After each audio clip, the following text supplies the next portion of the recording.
இன்று ஜூன் 3ஆம் நாள் குறளோவியம் படைத்த கலைஞர் கருணாநிதி அவர்கள் பிறந்த தினம். கலைஞர் அவர்களின் அழகிய ஒரு சில பொன்மொழிகள். வீழ்வது நாமாக இருப்பினும் வாழ்வது தமிழாக இருக்கட்டும்.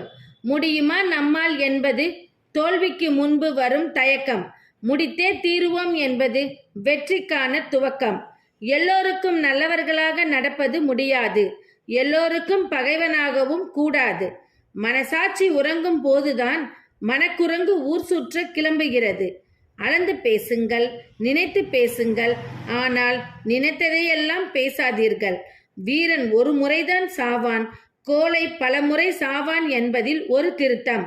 வீரன் சாவதே இல்லை, கோழை வாழ்வதே இல்லை. சுதந்திரத்தை இழந்துவிட்டால் கூட போராடி மீட்டுக்கொள்ள முடிகிறது. ஆனால் சுயமரியாதையை இழந்துவிட்டால் அது தரையில் சிந்திய பாலுக்கு சமம்.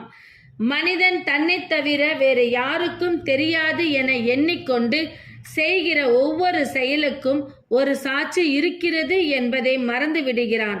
அதுதான் மனசாட்சி. புத்தகத்தில் உலகத்தையே படித்தால் அறிவு செழிக்கும். உலகத்தையே புத்தகமாக படித்தால் அனுபவம் தலைக்கும். அன்புள்ளம் கொண்ட அனைவருக்கும் இன்றைய தினத்திலிருந்து அனைவரும் புத்தகத்தை வாசிப்போம். நாமும் கலைஞர் அவர்கள் கூறி சென்ற பொன்மொழிகளைப் போல பல பொன்மொழிகளை எழுதுவோம். நன்றி.